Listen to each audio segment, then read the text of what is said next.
Um pouquinho sobre este assunto, mas vamos trazer agora aqui Júlio Souza, advogado especializado em mercado de capitais e direito societário. Júlio, seja bem-vindo à nossa programação. Uma boa tarde para você. Boa tarde, muito obrigado pela oportunidade. A gente que agradece. Bom, queria começar a nossa conversa, são várias questões, mas queria trazer aqui principalmente, começar falando um pouquinho sobre o ministro da Economia, o Paulo Guedes. Ele disse recentemente que levar a Petrobras aí para o novo mercado da B3, tentando numa tentativa de falar aí, colocar mais papéis, para tirar aí esse peso do governo em cima da Petrobras, colocar colocar um novo mercado aí da B3 aumentaria a transparência, a atuação dos minoritários na empresa. Um exemplo até de estatal que está no mercado é o Banco do Brasil, a BB Seguridade. Queria entender a sua visão, se você acredita que isso realmente poderia, de certa forma, trazer alguma resolução para essa questão aí que envolve muito a questão da Petrobras. Olha, a Petrobras é uma empresa que tem vamos dizer assim, uma relação muito emocional e sentimental com o povo brasileiro, porque embora seja uma empresa essencialmente comercial, tem o objetivo de dar lucro, o povo espera que a empresa possa reverter de alguma maneira os seus lucros no benefício do povo. Só que o que acontece? A questão toda a respeito da governança da Petrobras, que após todos aqueles escândalos, toda a questão da Lava Jato, acabou fazendo com que a empresa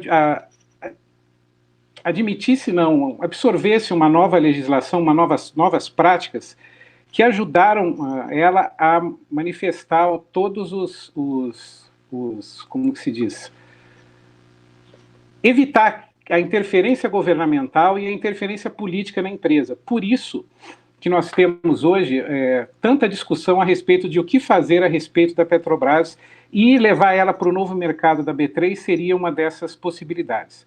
No novo mercado da B3, a empresa teria sim a possibilidade de ter mais transparência, de ter mais atuação dos minoritários, porém, por um outro lado, o governo perderia tanto quanto a sua influência, porque estar no novo mercado da B3 significa ter práticas equivalentes de que você vai colocar os acionistas minoritários na mesa do conselho de administração e fazer com que não só as decisões políticas ou as decisões que tenham um efeito mais benéfico para o acionista majoritário, que é o governo, prevaleçam sobre os objetivos dos outros, todos os acionistas da empresa. Inclusive, só para a gente ainda concluir esse assunto, ainda referente a essas declarações do Paulo Guedes, ele disse que só falar em privatização aí, a Petrobras, e levar as ações da companhia para esse novo mercado da B3, a empresa poderia passar a valer 750 bilhões aí de reais, segundo ele, atualmente. Hoje a gente sabe que a Petrobras está em torno aí de 380 bilhões de reais. Quando vem aí, a gente vê que tem muita oscilação, o valor do papel em relação a várias questões, principalmente quando se fala em relação a possíveis interferências ou possível controle de preço. Existe uma reação de mercado, porém, nessas últimas vezes aí, a gente está vendo que todas essas ações não estão trazendo nenhuma oscilação negativa agora para o papel da Petrobras. Mas você acredita que esses dados aí realmente, de uma supervalorização, só de fazer, colocar mais oferta aí no mercado, faz sentido? Esses números aí apresentados correspondem aí às estimativas mesmo do mercado em si? Olha, o que o ministro disse tem até um fundamento histórico dentro do mercado. Todas as empresas que foram para o novo nível de governança acabaram tendo uma valorização das suas ações. Todavia, se a gente analisa os dados que são divulgados pela própria Petrobras no seu site de relação com os investidores, a gente vê que a empresa, nos últimos 12 anos, praticamente, desde 2009, ela não teve assim um crescimento de exploração e produção de petróleo, que é o seu core business, ou seja, 80% do lucro da Petrobras vem da exploração e da produção de petróleo, de tirar petróleo do fundo do mar e mandar ele para as refinarias. E se a gente analisar esses números, a gente vê que o crescimento da exploração e da produção nesses últimos 12 anos foi de apenas 11%. E Ou seja, é aquilo que a gente fala no mercado, que o papel andou de lado. E também, se a gente for analisar, mas as ações da Petrobras subiram bastante nesse tempo. Realmente subiram, mas subiram porque o preço do petróleo subiu e também porque o preço do dólar em relação ao real também disparou nesse tempo todo. Então, por isso que a empresa tem lucrado. Mas, se a gente pensar em crescimento, o crescimento praticamente foi estagnado nesse tempo. Então, tem fundamento a questão da valorização das ações indo para o novo mercado, mas é até um quanto tanto chutômetro, né? Dado a prática operacional da empresa nesses últimos anos. E Paulo Guedes disse também que o dinheiro arrecadado ali para a venda de ações da Petrobras poderia até ser transferido para viabilizar os gastos com auxílios sociais, e isso realmente poderia acontecer nessa facilidade que ele propõe, inclusive um fundo estabilizador ali da Petrobras, com os fundos da Petrobras, algo muito defendido por vários economistas, porém, segundo o ministro de Minas e Energia, disse que barraria ali na questão de lei eleitoral. Porém, agora, inclusive já entrando ali no assunto da PEC, parece que eles vão decretar o estado de emergência, né? E seria, então, possível fazer esse tipo de auxílio com esses fundos da Petrobras? Teoricamente seria possível, já que o governo, como acionista majoritário, recebe os dividendos ou recebe os lucros da Petrobras e coloca esse dinheiro no Tesouro e aí ele destina da maneira que ele entende melhor. Porém, a gente tem a questão de um ano eleitoral, onde todas as medidas governamentais são travadas em função da legislação eleitoral que impede esse tipo de manobra para que não possa surtir algum efeito nas eleições. Tanto que hoje a gente viu a nova proposta da PEC, né, e entre elas a questão de se decretar um estado de emergência para que as medidas, esse pacote de auxílio pudesse ser aplicado e pudesse chegar ao povo, mas não pudesse interferir na legislação eleitoral. É um tanto quanto questionável, até porque, se a gente for analisar friamente a legislação, que no caso é a Constituição, a previsão de decretação de um estado de emergência só poderia ocorrer em duas situações, tá? Que a Constituição prevê, que seria o estado de defesa e o estado de sítio. Se a gente for analisar, a decretação de um estado de defesa, nessa época, ou seja, julho de 2022, sendo que a gente já tem uma guerra da Ucrânia desde fevereiro, e a gente já tem uma alta do petróleo desde o final do ano passado, fica muito complicado a gente ter uma justificativa plausível para essa decretação.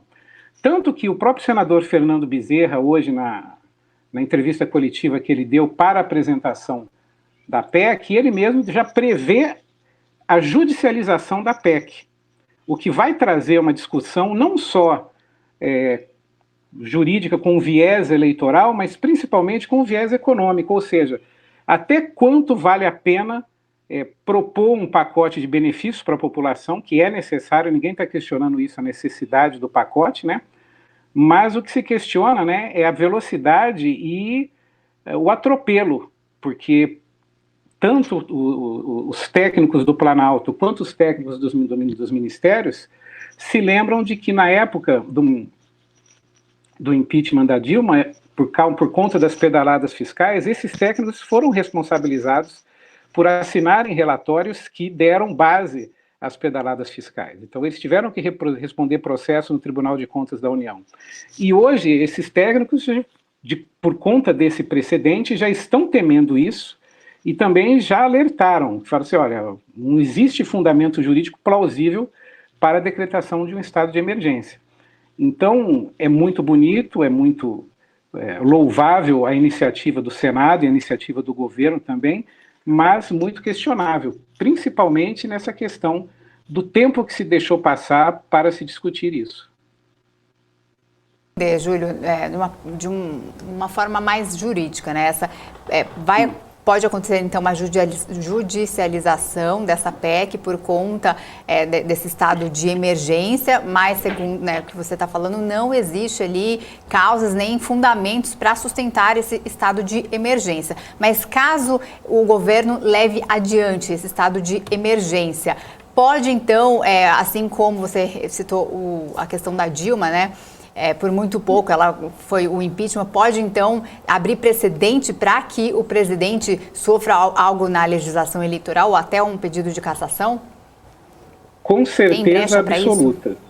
Tem brecha para isso, lógico que isso é relacionado diretamente à legislação eleitoral, tá? Não é uma questão política, como foi o caso da Dilma, que é no mandato, mas iria evidenciar que foi uma medida 100% eleitoreira, e não uma medida exatamente necessária para a população.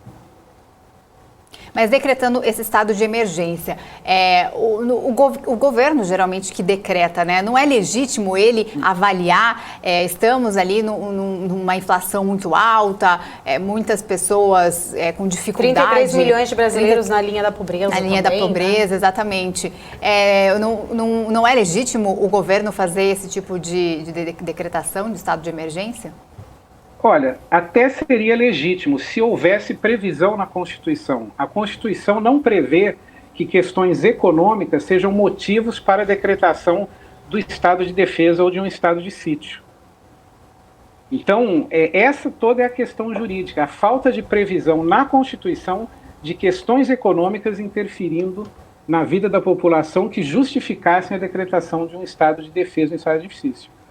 Porém, a gente sabe que todo mundo está vivenciando na pele a inflação, o aumento do custo de vida, está vendo a necessidade da população, o aumento da população em situação de rua, isso aí é só você sair na rua que você vê, mas a gente carece de uma base legislativa que não só justifique, mas também dê garantias aos agentes públicos de que há necessidade de fazer algum tipo de medida, não só para conter o avanço da inflação ou para minimizar os efeitos da inflação, mas também para garantir um mínimo de dignidade do povo. Então, por isso seria necessário uma proposta de emenda constitucional, e uma proposta de emenda constitucional às vésperas da eleição. Nós praticamente estamos a menos de 100 dias das eleições, né?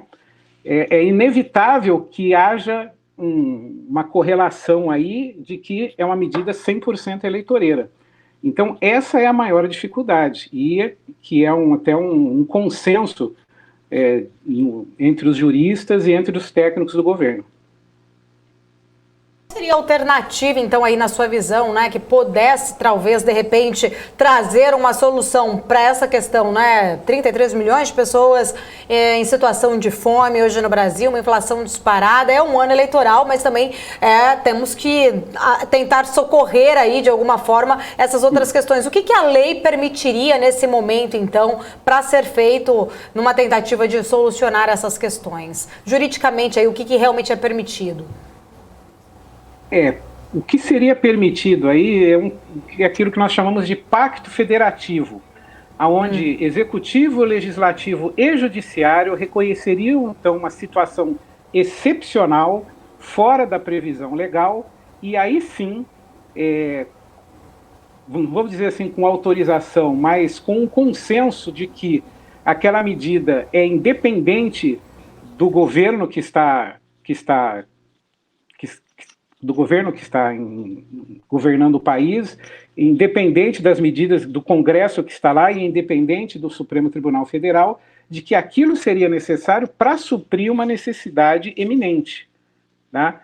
Seria quase que a mesma coisa mas tudo bem que não seria bem a mesma coisa, mas seria semelhante quase que a decretação de guerra a um país vizinho, onde a guerra teria a sua previsão para acontecer, para o Estado entrar em guerra com o país vizinho, sem interferir no andamento normal do país e no funcionamento do país, nas medidas legislativas e das eleições. Júlio, agora, já que a gente citou, né, esse fundo estabilizador aí da Petrobras, que que poderia ser uma solução, mas, como você disse, poderia entrar nessa questão eleitoral, mesmo que com estado de emergência.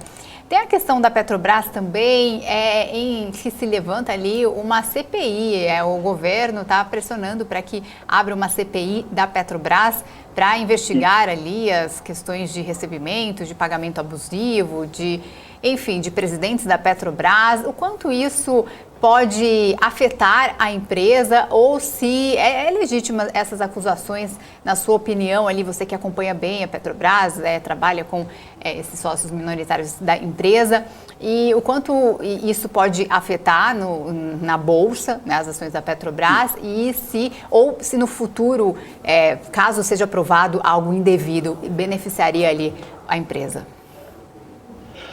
Olha, para ser sincero, a CPI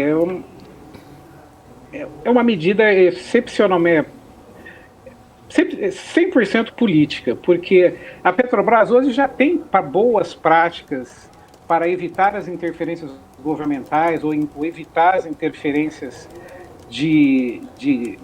dos seus diretores, de membros do seu conselho de administração, para que eles sejam beneficiados em detrimento de outros acionistas. É lógico que o governo tem uma desconfiança a respeito, vamos dizer assim, do segundo, terceiro escalão da companhia, a respeito das suas ligações com os sindicatos, das suas ligações com os órgãos de esquerda, e que na cabeça ou na imaginação do Planalto estariam interferindo na formação de preços da companhia.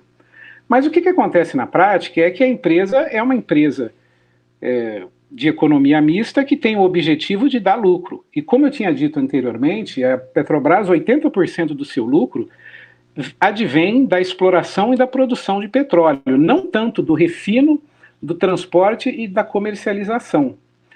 Então, quando a gente pensa de que fazer uma CPI da Petrobras para investigar o porquê que os preços estão subindo tanto, é um tanto quanto inócuo, porque, como eu já tinha dito anteriormente, a produção se manteve estável nos últimos 12 anos.